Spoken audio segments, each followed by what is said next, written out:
Bienvenidos al podcast de Cirujana y Humana, donde hablamos de medicina de forma cercana. Empezamos.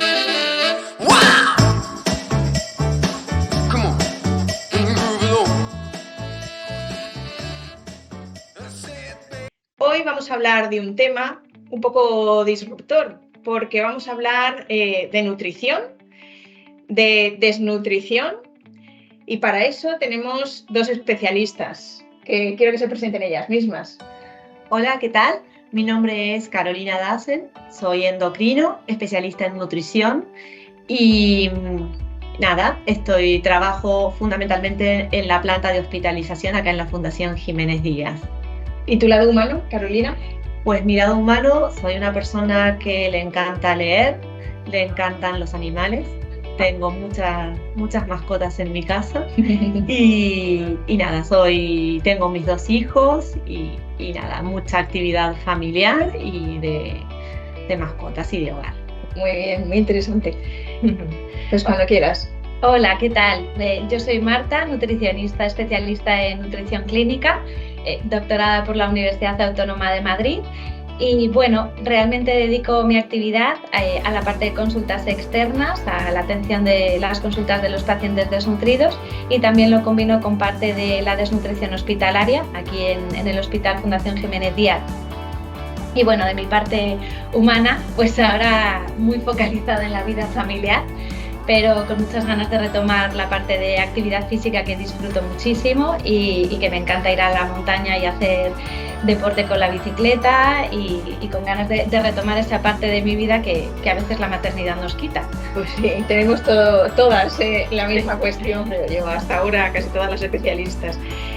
Pues yo me estaba preguntando, que supongo que es lo que se están preguntando nuestros oyentes, ¿qué hace una endocrino y qué hace una nutricionista en el hospital? Porque cuando uno piensa, te voy a mandar al endocrino o me han mandado al endocrino, normalmente suele ser a la consulta porque estoy gordo, entonces me manda al endocrino para perder peso. Pero aquí estamos, yo creo, en un punto muy distinto. ¿Qué hacéis en el hospital? ¿A qué os dedicáis?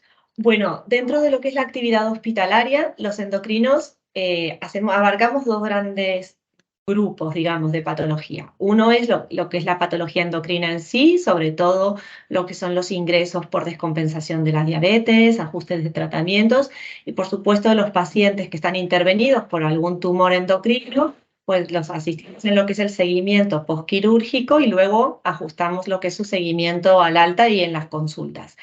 Pero tenemos una gran actividad que tiene que ver con el soporte nutricional en el paciente hospitalizado. Y el soporte nutricional es muy importante, sobre todo porque un alto porcentaje de pacientes se desnutre estando ingresado en el hospital y otro porcentaje de pacientes ingresa desnutrido. Entonces, para nosotros es muy importante poder hacer una valoración nutricional adecuada para darles un adecuado soporte nutricional mientras están ingresados y que se vayan de alta de la manera más óptima posible para luego continuar con ese soporte y lograr una adecuada recuperación. Esto cuando están los pacientes ingresados. Por ejemplo, para una cirugía, entendemos que viene un paciente de urgencias, tiene una obstrucción intestinal por un cáncer de colon, imaginemos, y entonces valoráis nutricionalmente a esos pacientes e intentáis mejorarlos, lo que entiendo, ¿verdad? Exactamente. En el proceso inmediato postquirúrgico podemos hacer un ajuste cuando el paciente no puede tomar por vía oral de lo que sería la nutrición parenteral, que es la que aplicamos por vía intravenosa, o el soporte nutricional enteral en el caso de tener algún tipo de sonda nasogástrica o, bueno, yeyunal, etcétera. Y luego ya una vez que empieza con su tolerancia, pues hacemos el ajuste de la dieta junto con la necesidad, valoramos si hay necesidad o no de suplementación oral para que pueda cubrir lo que son los requerimientos energéticos que en ese momento el paciente presenta. ¿Y es muy frecuente que ingresen los pacientes desnutridos? Hay un porcentaje de pacientes que ingresan desnutridos, sobre todo aquellos pacientes que tienen una enfermedad crónica de base, donde evidentemente en la medida que va pasando el tiempo, que se van asociando a complicaciones, pues aumenta las posibilidades de desnutrición. ¿Y es importante estar bien nutrido? Es muy importante porque la desnutrición se asocia a un aumento de estancia hospitalaria, a un aumento de las complicaciones postquirúrgicas y evidentemente una mayor estancia hospitalaria también puede asociarse, junto a la presencia de esta desnutrición, con una mayor tasa también de infecciones. Es decir, aumentan las complicaciones, las infecciones, la estancia, bueno, todo un poco relacionado, ¿no? Porque cuanto más tiempo estás en el hospital, aunque no lo crea la gente, es uno de los sitios más peligrosos que hay para estar, por los gérmenes multiresistentes y todo que tenemos. Esto en pacientes, ahora te preguntaré sobre alguna de las cosas que has dicho, porque yo no sé si nuestros oyentes o escuchantes conocen la diferencia entre nutrición parenteral y todo eso, ahora lo explicaremos. Pero esto en el paciente que ha ingresado. Para ella, ¿tiene sentido cuando yo veo a un paciente prepararlo nutricionalmente sabiendo que es algo que voy a prever? Por ejemplo, imaginemos el mismo paciente con un cáncer de colon, pero que no ha debutado con una obstrucción. Imaginemos que lo vemos en la consulta o un cáncer de otra cosa, de pulmón, de hígado, de páncreas. ¿Tiene sentido intentar prepararlo nutricionalmente de cara a la cirugía o al tratamiento oncológico que se haya propuesto, bien sea quimio, bien sea radio? ¿Tiene sentido? Sí, sí lo tiene. De hecho, son un poco las mismas complicaciones que ya he mencionado. Muchos de los pacientes que inician cualquier tipo de tratamiento, ya sea quirúrgico, quimioterapia o radioterápico, realmente ya llegan con un grado de desnutrición hasta ese momento. Entonces, una vez que el paciente ya llega desnutrido, pues la evolución durante los tratamientos, pues puede ser más difícil. A veces presentan mayores tasas de infecciones, otras veces pues pierden más peso durante los tratamientos, por lo tanto, a veces incluso llegan a parar los tratamientos quimioterápicos y también vamos a tener problemas de tolerancia. Cuando inician un tratamiento tenemos otras consecuencias, no solamente el estado en el que llega el paciente, sino que durante el tratamiento también se puede desnutrir, al igual que ocurre cuando están hospitalizados. Cuando inician cualquier tratamiento oncológico, normalmente tenemos problemas de falta de apetito, tenemos problemas de náuseas, diarreas, alteraciones del gusto, del olfato. Por lo tanto, se suele traducir en una disminución de la ingesta oral y solamente con lo que come no vamos a llegar a cubrir sus necesidades.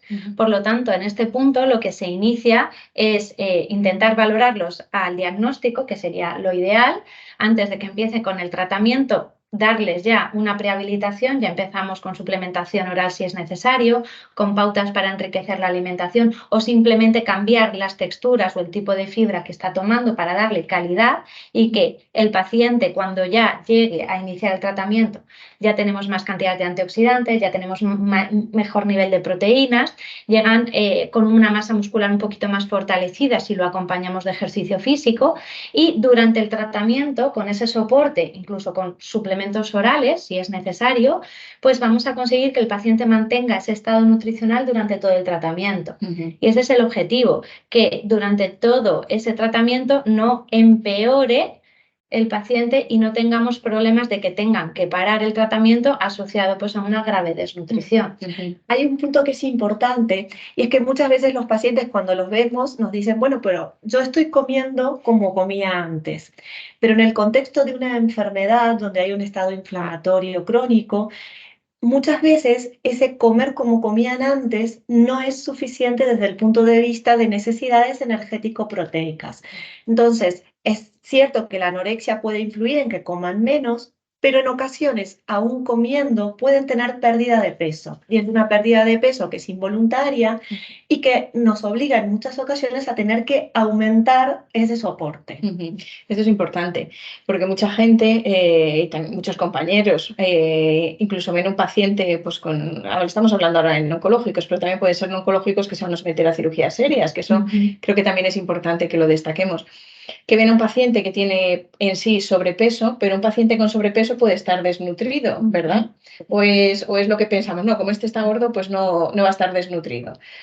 Puede estarlo. Claro, sí, las deficiencias nutricionales están a la orden del día y efectivamente tenemos muchos pacientes que llegan incluso antes de una cirugía o antes de un tratamiento con lo que se conoce como un poco dietas obesogénicas, muy altas en azúcares, en alimentos procesados, que además son deficientes en ácido fólico y micronutrientes y justamente para preparar a esos pacientes para esta serie de tratamientos lo que necesitamos es que tengan un buen nivel de antioxidantes, que coman variado, que coman de todos los grupos de alimentos que sean saludables, principalmente pues menos procesados, frutas, verduras, legumbres, cereales integrales, y cuando acuden a consulta vemos que no es así, que muchos todavía están desayunando pan de molde con mantequilla y mermelada. Exacto, bollería o lo que sea. Bollerías, etcétera. Entonces, esto también va a tener una repercusión, porque si solamente identificamos el peso como un marcador de nutrición, pues lo que no vamos a darnos cuenta es que ese peso probablemente sea de un exceso de grasa, que el paciente ya viene un poquito inflamado de acuerdo a esa inflamación de bajo grado presente en los pacientes con obesidades en general, y que además, debido al tratamiento que van a tener, pues que probablemente se van a inflamar aún más. Y un punto también muy importante es que muchas veces esa pérdida de peso en la obesidad, pero en el contexto de una inflamación crónica, por ejemplo, se asocia no con pérdida de grasa, sino con pérdida de masa muscular.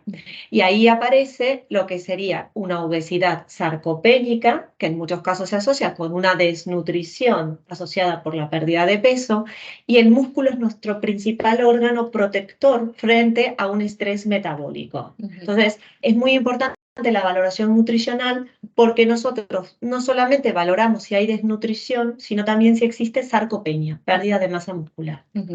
Claro, y esto influye en todos los resultados que hagamos. Entonces, esto sí que me gustaría recalcarlo, porque creo que de forma general no se tiene la conciencia de esto, que aunque estemos obesos, sí que es conveniente hacer una valoración nutricional, porque necesitamos saber si de verdad estamos desnutridos o no. Y creo que esto sí que entre los profesionales sanitarios también es importante recalcarlo. ¿Cómo está nuestra población en general? ¿Las pacientes que soléis ver están muy desnutridos, están poco desnutridos?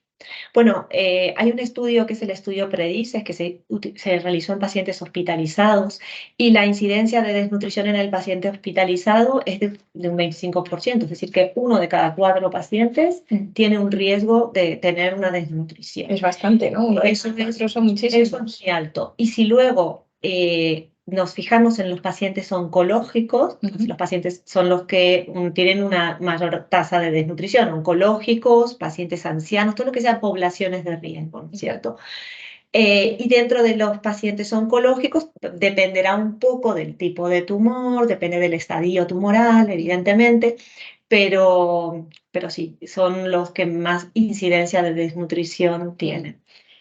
Otra cosa importante, yo creo que de cara al hospital, que es un poco diferente a lo que ocurre en las consultas, es que os vemos mucho a los endocrinos y a los nutricionistas. ¿Cómo funcionáis dentro del ámbito hospitalario? Porque siempre no sabemos muy bien cómo funcionáis, pero trabajamos mucho con vosotros. Trabajamos muy juntos. Pero siempre muy juntos, exacto. Sí. ¿Cómo es vuestro día a día? ¿Cómo se organiza vuestra jornada? ¿Cómo lo hacéis?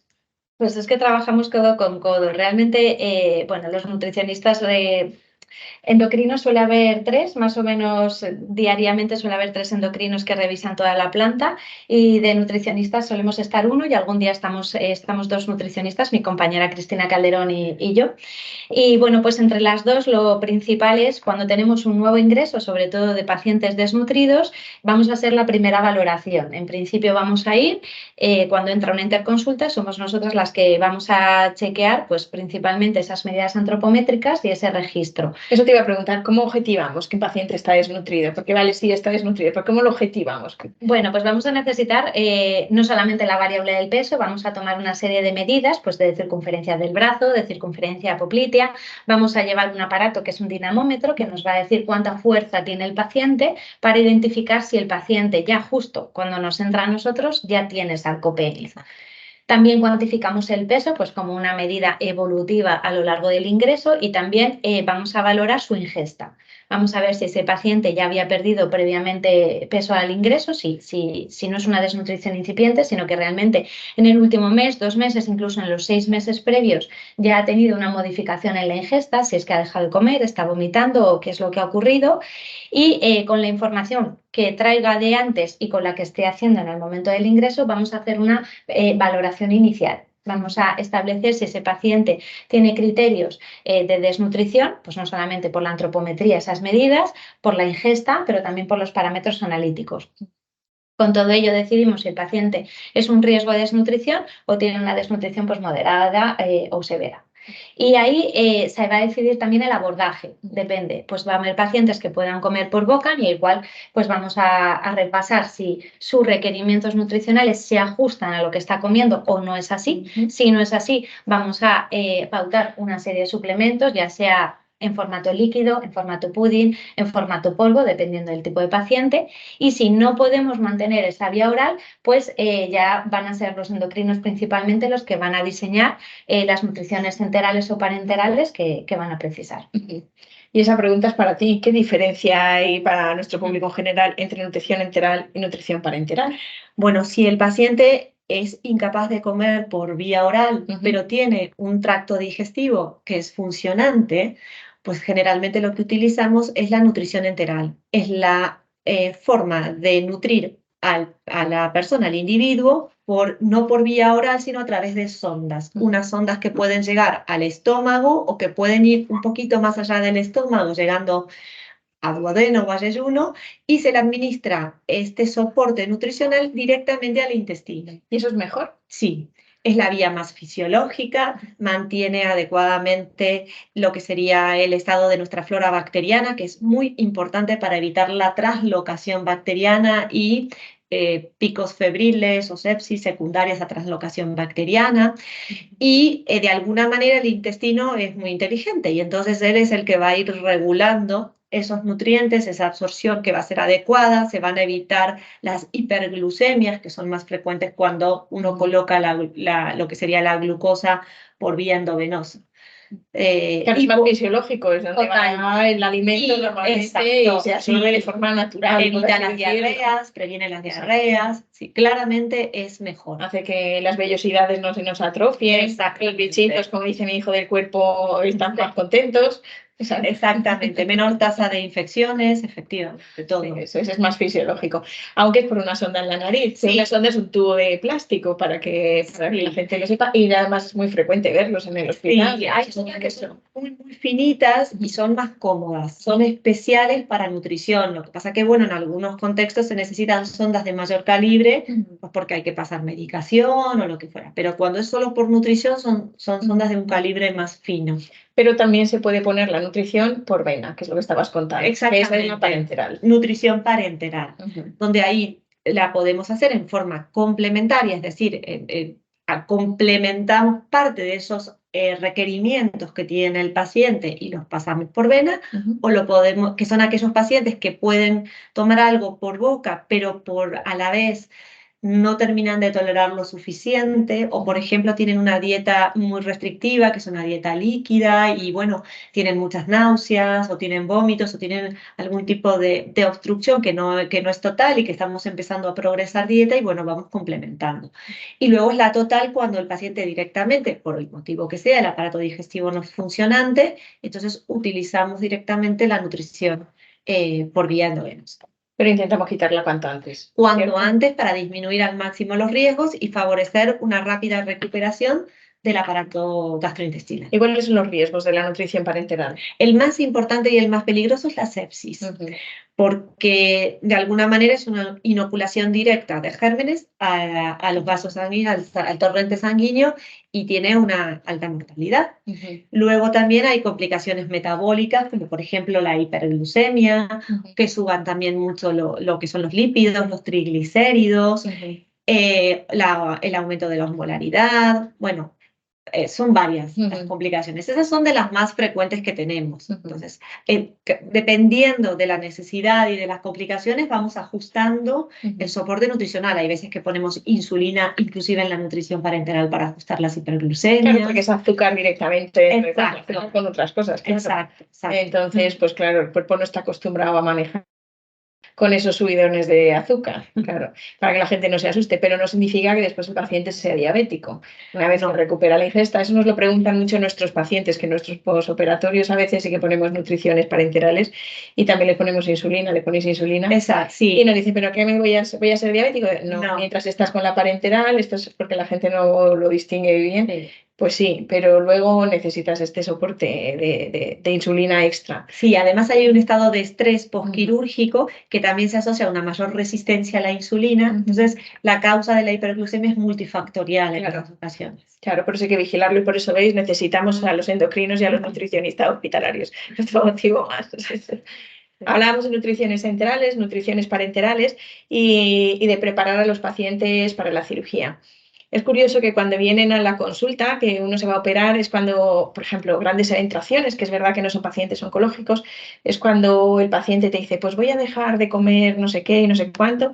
No, esa no es la forma, ese no es el momento y esa no es la preparación. Eso Es es. decir, justo no, hay que prepararlos de forma adecuada, ¿no? Sí, hay que prepararlos de forma adecuada y sobre todo instruirles en que si no han perdido peso porque ya llegan con una obesidad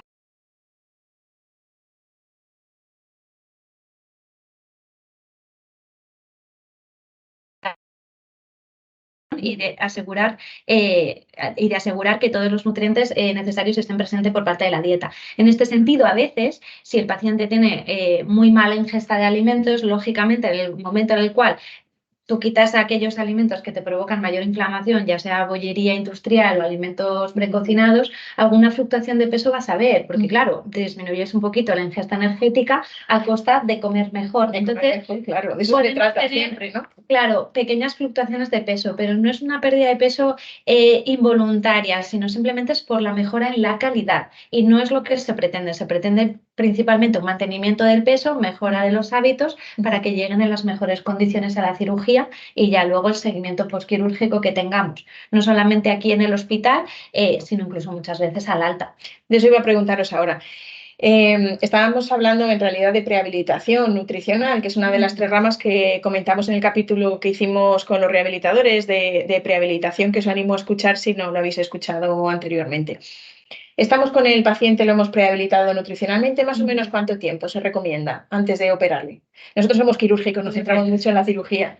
Desde el punto de vista nutricional, si el paciente está desnutrido, por lo menos 14 días, 10, 14 días. Si existe sarcopenia, se recomiendan por lo menos unas 3 semanas. Vale, lo ideal más o menos entre 2 y 3 semanas Sí. antes de la cirugía para tener mejores resultados, menos infecciones, menos estancia hospitalaria y al final mejor resultado y recuperación antes de la calidad de vida del paciente. Sí. Junto con el ejercicio, que es lo que veíamos en otro episodio. Hablabas de un estado proinflamatorio. Con ese estado proinflamatorio de, por ejemplo, los cánceres y la obesidad, aunque esté el paciente desnutrido, ¿hacemos algo? ¿Hacéis algo? ¿Se puede hacer algo?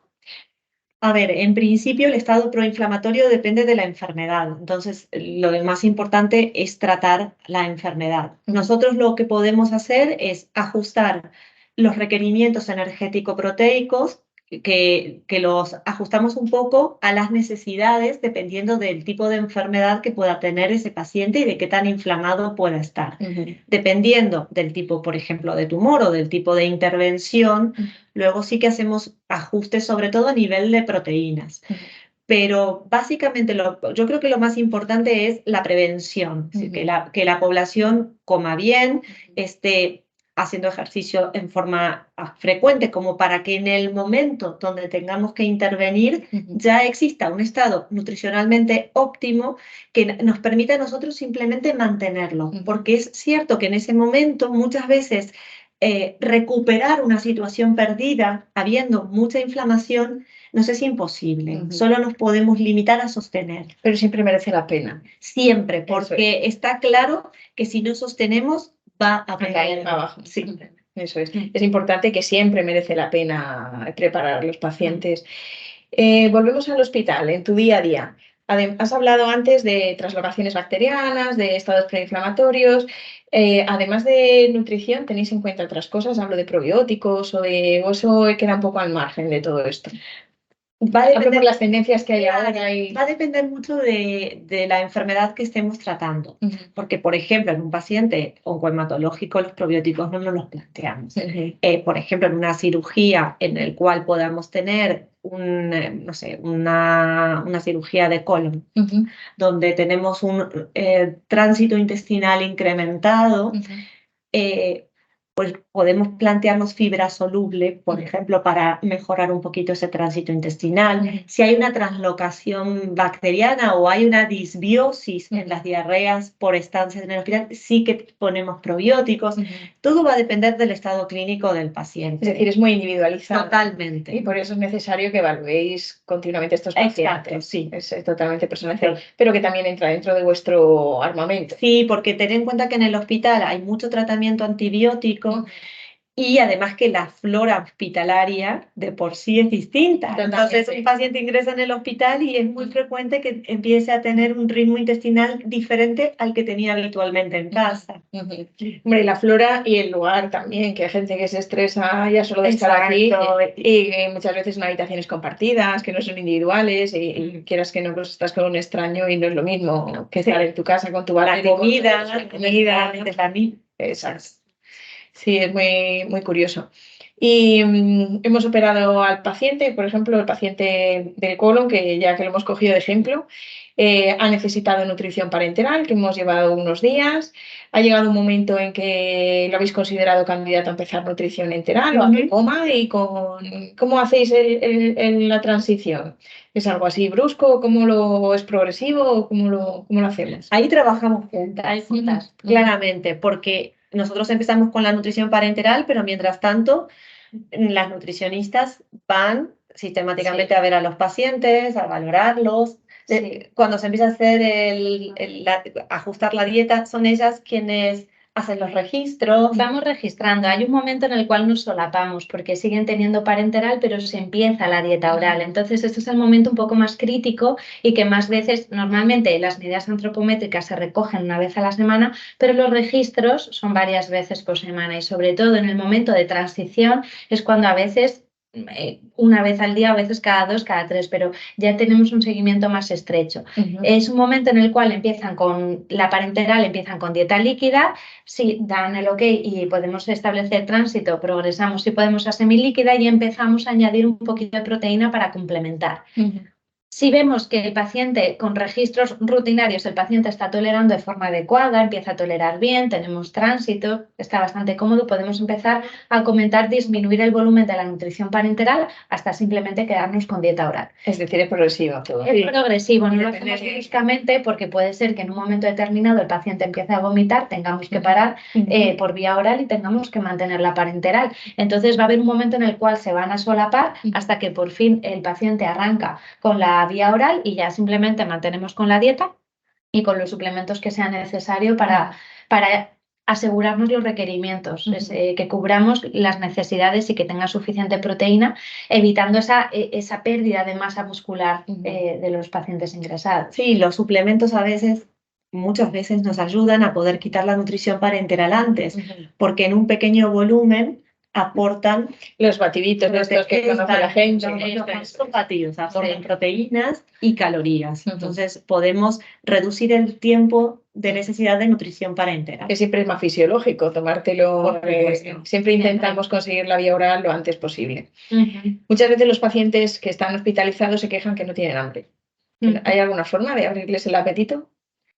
No, hay que esperar a que el paciente responda y demás, insistirles en reforzar esa necesidad, porque hambre como tal, pues evidentemente ingresados no se encuentran bien y la comida no es la misma y muchas veces no les apetece comer. Aún así, son muy disciplinados y los pobres pues siempre intentan la medida voluntaria, porque yo siempre digo que al final la nutrición es lo único que realmente elige el paciente, ¿no? Tú puedes elegir lo que quieres comer o el ejercicio que quieras hacer, pero tú no vas a decidir qué tipo de tratamiento tienes, eso te lo proponen y tú decides si quieres llevarlo a cabo o no, pero no tienes ninguna capacidad de acción. Entonces, los pacientes sí que sienten que esa parte nutricional, pues al final es lo único en lo que ellos pueden colaborar para encontrarse mejor. Entonces, es verdad que dentro de las posibilidades de cada uno, pues siempre intentan adherirse lo máximo posible dentro de sus posibilidades. Y eso, pues también es de agradecer porque nos facilita mucho el trabajo. Nosotros no podemos hacer nada si el paciente no colabora. Claro, eso es muy importante. Sí, ahí nos ayudan también mucho los suplementos porque, nuevamente, como es pequeño volumen y bastantes calorías y proteínas, de alguna manera aunque coman menos, intentamos ver si podemos alcanzar esos requerimientos tomando suplementación. Luego está la medicación para las náuseas y demás, pero es cierto que cuando la anorexia es muy importante, muchas veces hemos tenido que poner sondas para hacer una nutrición enteral complementaria, que coma lo que apetece, porque a veces parece increíble, pero realmente está la anorexia que les genera mucho estrés el momento de tener la comida enfrente. Entonces, y ansiedad y lo pasan realmente mal a veces. Sí, y prefieren eso, tener la sonda que nosotros complementamos con la nutrición y comer lo que les apetece. Entonces también, nuevamente, es individualizar a cada uno. Que a veces es como hasta el riego, que le explico yo a veces a los pacientes cuando les ponéis la sonda, que es un goteo ahí, gotita a gotita ahí por la noche, cuando sea, o por el día, y que es como un pequeño complemento para regarles bien, que es lo que les explicamos nosotros para que lo entiendan a veces. Eso en cuanto al paciente más estándar y más normal, pero hace poco hicimos una entrevista a la doctora Hormigo, que es geriatra, y hablamos del adulto mayor. Y es verdad que en nuestras plantas y en nuestro hospital, igual que en todos los hospitales, yo creo, por lo menos de Europa, cada vez hay más adultos mayores que son pues la mayoría ahora, yo creo, de nuestra población y vamos a empezar a ser cada vez más. ¿Cómo están de nutridos o desnutridos estos adultos mayores? ¿Y veis que se recuperan o cuando están en el hospital? ¿Cómo lo veis? ¿Cómo enfocamos al adulto mayor? ¿Lo enfocamos igual o...? Bueno, yo creo que también depende de dónde provienen. No es lo mismo un adulto mayor que viene de una casa donde está acompañado, tiene su familia, que un adulto mayor que vive solo, que viene de una residencia. Generalmente, cuando vienen de residencias, suelen tener un mayor grado de desnutrición o hay una incidencia mayor de desnutrición. También cuando viven solos, la soledad les lleva a comer menos. Entonces, claro, en esos casos a veces es difícil porque, bueno, depende también la situación clínica por la que ingresen, pero la anorexia también es más frecuente, los trastornos del ritmo intestinal también. Además, hay problemas en la palatabilidad, no perciben igual los sabores. Una ventaja es que les gustan los dulces y los suplementos son dulces.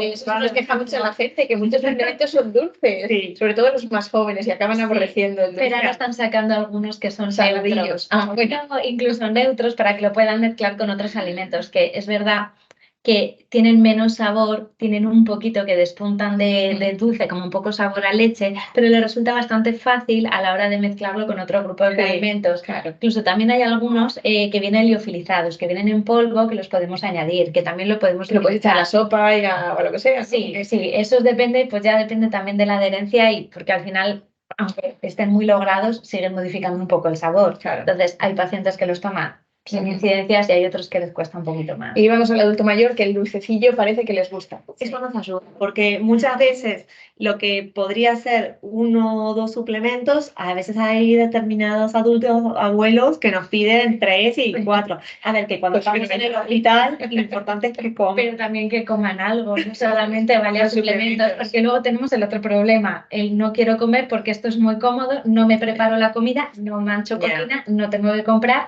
yo cojo, me lo tomo, me nutro y a salir corriendo. Sí, pero esto es un complemento, esto no es los mejores vitaminas y minerales, todo viene de los alimentos de toda la vida. Claro, también es verdad que tenemos que tener en cuenta problemas de dentición.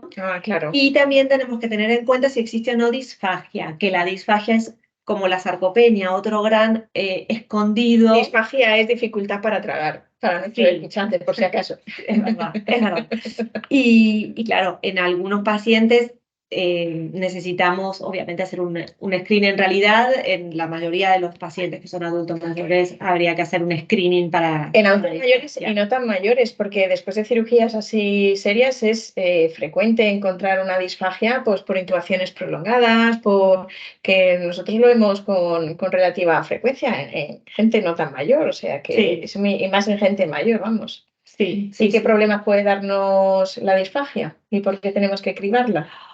Pues por un lado, porque uno de los principales riesgos puede ser la broncoaspiración. Que se te va por el camino bien. Que se te va el pulmón y empieza la tos y las infecciones respiratorias. Es decir, que al problema de base por el cual se ingresó se añade una infección respiratoria, una neumonía. Que se lo puede llevar por delante. Exacto. Entonces, el screening de disfagia es necesario. Luego, dependiendo del resultado del screening, se valora si precisa una intervención o un estudio de disfagia un poco más exhaustivo. Y se adapta la dieta a la capacidad que tiene ese individuo para deglutir bien, según la textura que pueda tomar. Que al final es un círculo vicioso, porque si no tragan bien no comen, si no comen se desnutren más, pierden más fuerza en los músculos de tragar y al final pues hay que atajar el problema. Eso en cuanto al adulto mayor, que sí que son frecuentes y que sí que hay que hacer también. Al final es una valoración personalizada pues de cualquier paciente, tanto si es mayor como si no es mayor. Y hay suplementos nutricionales especiales para pacientes con disfagia, con lo cual eso también, en el caso de ser necesario, nos avisan y nosotros ahí acompañamos a lo que sería el soporte nutricional en este tipo de pacientes. Es decir, esto desde las nutriciones enterales hasta las nutriciones parenterales son absolutamente personalizadas. Sí, sí. La nutrición parenteral, hay diferentes tipos de nutriciones parenterales, pero siempre se individualiza según los requerimientos que tenga el paciente, tanto de calorías como de proteínas.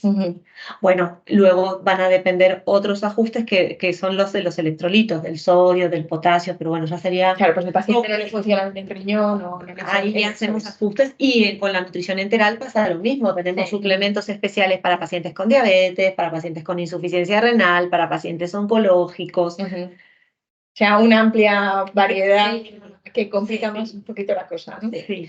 Complica y permite individualizar, Claro. porque también lo positivo que tiene es que al haber variedad, no solamente de suplementos, sino también que podamos jugar tanto con la alimentación, cambiar texturas, poner fibra, quitar fibra, lo que va a permitir es que la nutrición sea individual, que demos a cada paciente la textura, la tolerancia y los requerimientos que realmente necesita. Y yo creo que al final es lo importante, ¿no? Ser consciente de todas las herramientas que tengamos y que con todo eso seamos capaces de decidir cuál es el abordaje óptimo. Y creo que esto es un poco lo bonito de nuestro trabajo, que trabajar juntas, pues los endocrinos junto con los nutricionistas permite individualizar de una forma mucho más precisa ese abordaje, tanto al paciente hospitalizado como al paciente que justo ingresa, como al paciente que se va de alta. Sí, y hay un punto importante y es que, bueno, en los últimos años se añadió a lo que es la valoración del paciente lo que nosotros denominamos valoración morfofuncional. La valoración morfofuncional es un conjunto de herramientas que tienen un valor diagnóstico, como dijimos, y también pronóstico.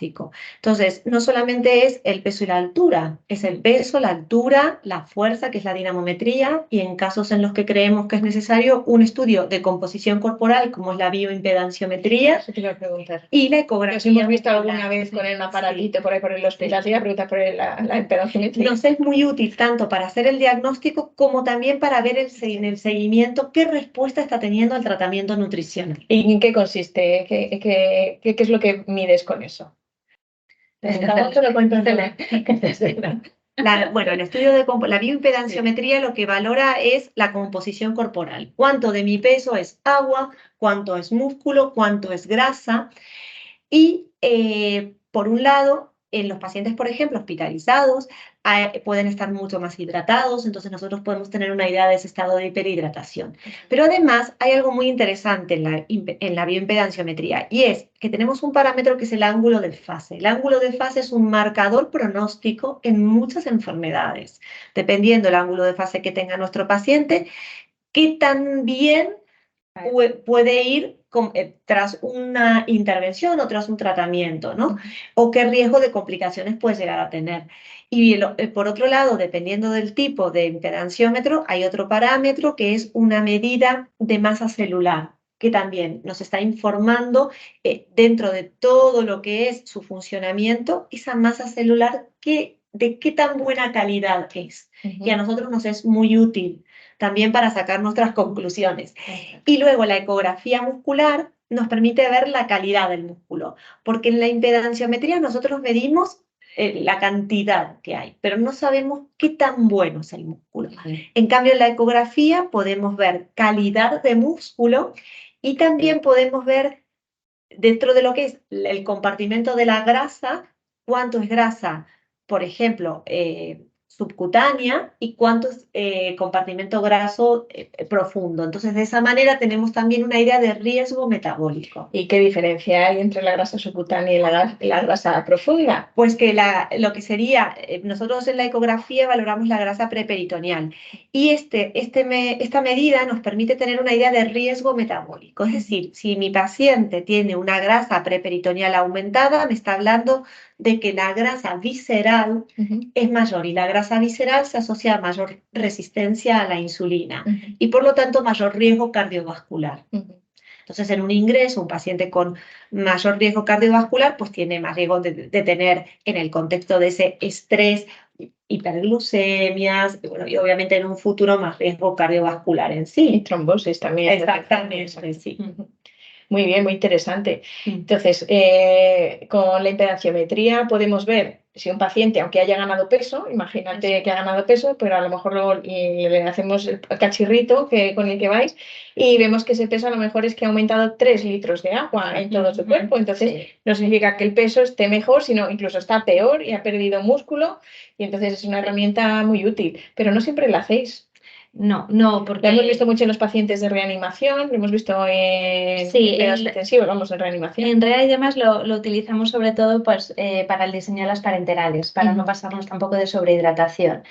Entonces lo hacemos también en reanimación, pero sobre todo los hacemos en los trasplantes de médula ósea, al ingreso y al alta, porque también van a tener una sobrecarga hídrica, y también en la UCI, en la UCI de cuidados respiratorios. Y ahí también los valoramos. Muchos pacientes muy selectos y muy críticos también. Sí, y muchas veces hacemos lo que llamamos una antropometría básica, donde medimos sobre todo pliegues y circunferencias, y luego reservamos la bioimpedanciometría y la ecografía dependiendo del estado clínico del paciente. Si vemos que son pacientes que van a tener importantes fluctuaciones, pues muchas veces la vía y la eco nos ayudan. Lo que comentaste, un paciente que de golpe o pierde mucho peso, pues un paciente que perdió mucho peso, muchas veces puede ser por pérdida de masa muscular o evidentemente porque se ha deshidratado un poco más. Una cosa importante que tiene la bioimpedanciometría es que si mi paciente tiene edemas, ya sé que me va a dar alterada, porque la bioimpedanciometría detecta un edema que llamaríamos subclínico. Entonces, nos permite saber, en pacientes que vemos que están relativamente bien, qué tanta carga de inflamación puede llegar a haber. Entonces, realmente nos dan muchos datos, pero sobre esos datos un poco valoramos el seguimiento, ¿no? Y con la ecografía también, porque es verdad que muchas veces, cuando uno está ingresado un tiempo prolongado sin hacer ningún tipo de actividad física, es que esa es la clave. El músculo se infiltra de grasa y de repente de un buen músculo encontramos un músculo muy infiltrado en grasa con eso es lo que contabas de la calidad del músculo. ¿Qué calidad de músculo tengo? Es como el jamón serrano al final, ¿no? Que te ves el jamón que no tiene nada de grasa o el jamón que tiene sus vetas de grasa, pues igual nosotros al final.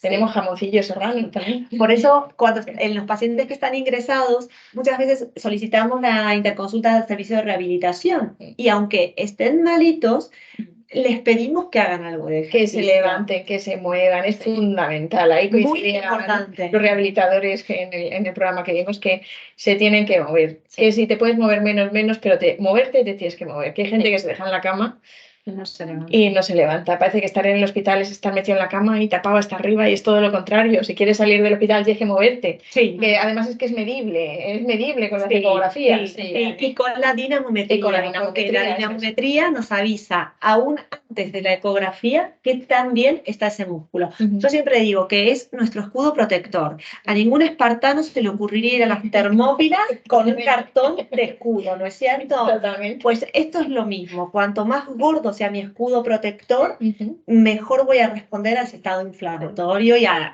esa situación, esa enfermedad que me está generando una situación de estrés importante. Qué buen ejemplo, me ha gustado.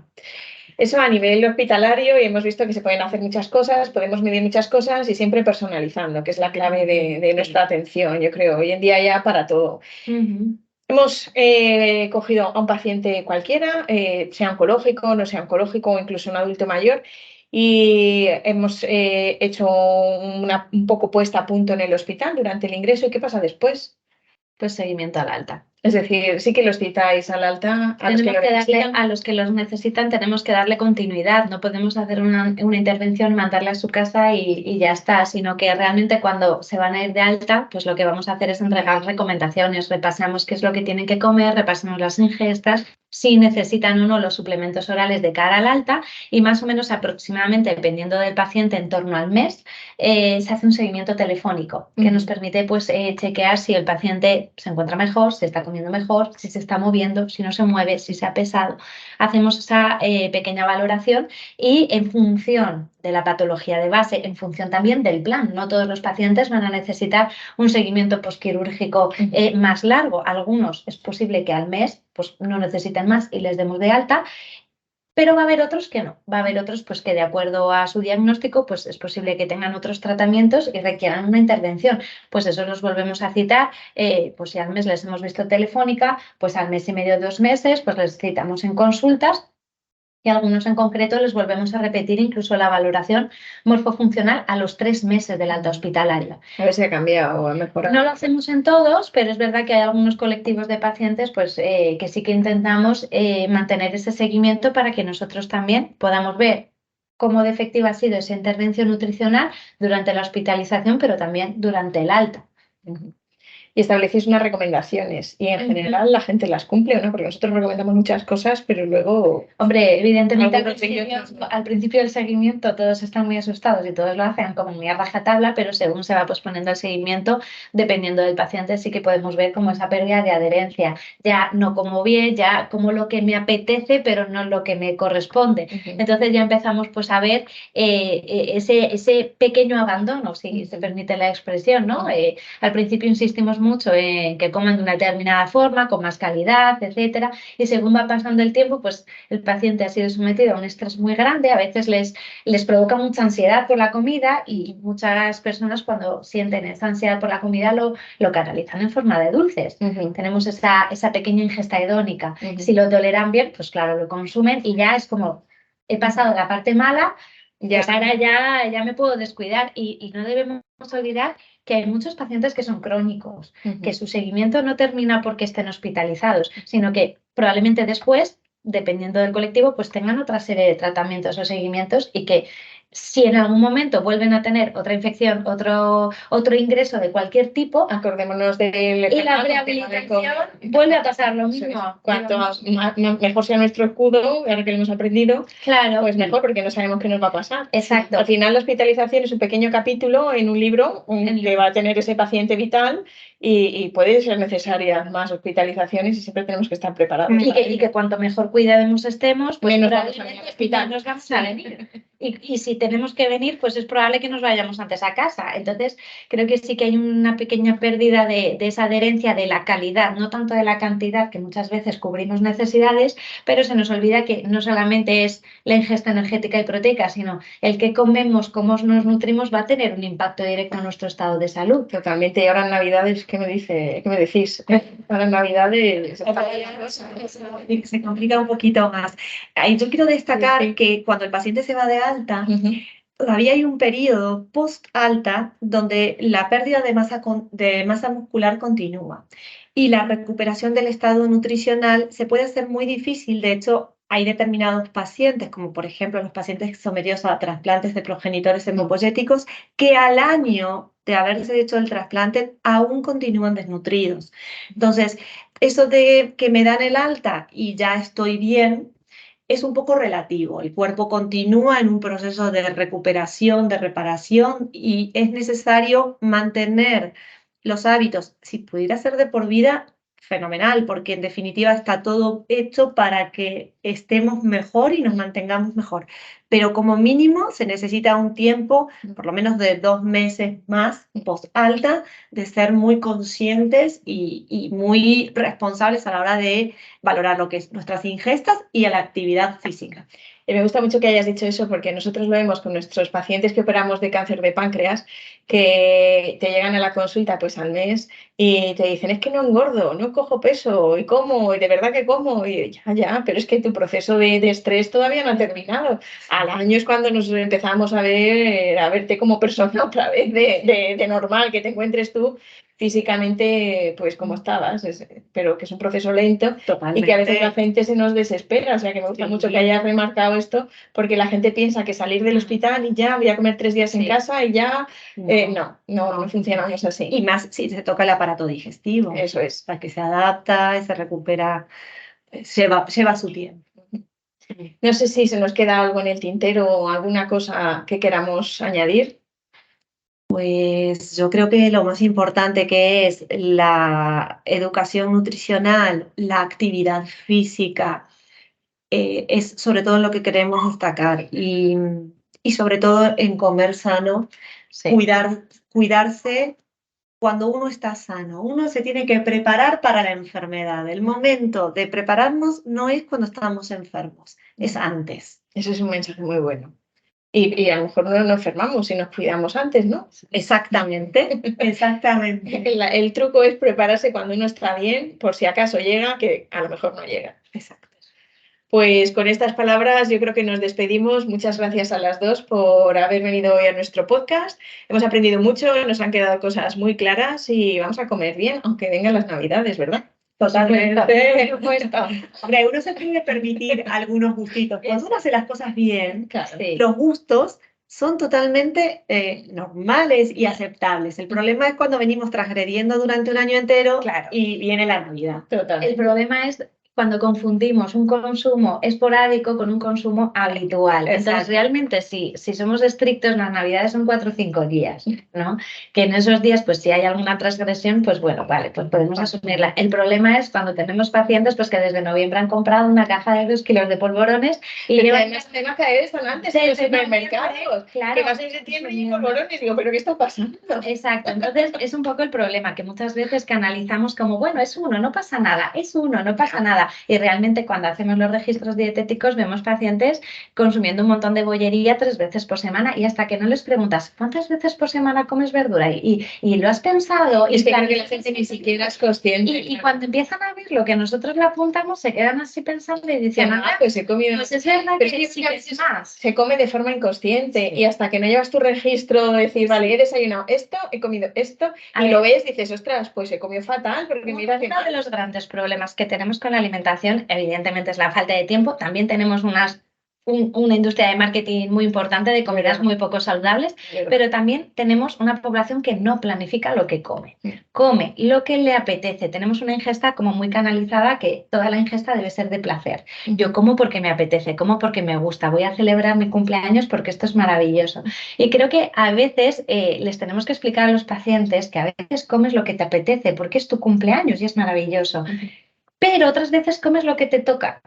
Y esa parte a veces chirría mucho con ese momento actual que estamos viviendo, de que debemos comer todo por placer y que todo debe ser muy placentero y que debe ser buenísimo y que no pasa nada que tenga un poco más de azúcar porque un poco de alegría no pasa nada. Y creo que esa parte es la que más descuidamos, que no planificamos y no somos conscientes de la cantidad de dulces o productos refinados, procesados, que llegamos a consumir a lo largo de una semana. Pues yo creo que otro día lo que podemos hablar es de dieta saludable. Pues me parece una idea extraordinaria y más de cara a estas fechas, o sea que... Explicar un poco cómo es la lectura de las etiquetas. Súper importante. Yo creo que... Súper importante porque además somos muy ignorantes, todos, o sea, nosotros todos somos muy ignorantes si no nos dedicamos a esto. Vosotras evidentemente sabéis mucho más y creo que es muy importante porque además el mercado, es lo que tú dices, el marketing que tienen los alimentos, todo te entra por los ojos y todo es embolsado y alimentos de verdad. Ofertas. ¿Cuántas ofertas vemos de alimentos procesados, alimentos poco saludables, pero 1 kilo de manzanas nunca está en oferta?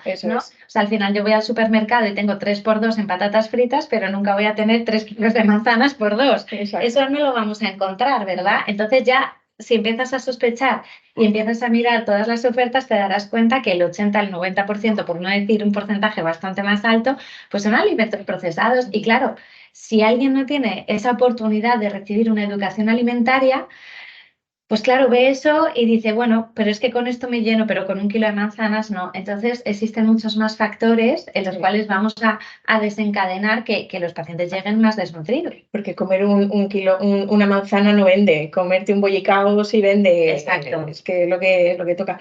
Pues os cojo la palabra, ¿eh? Ujú. Y os emplazo aquí para otro episodio de Cirujana y Humana, donde aprenderemos más sobre nutrición, que nos hace falta. Hasta luego. Adiós.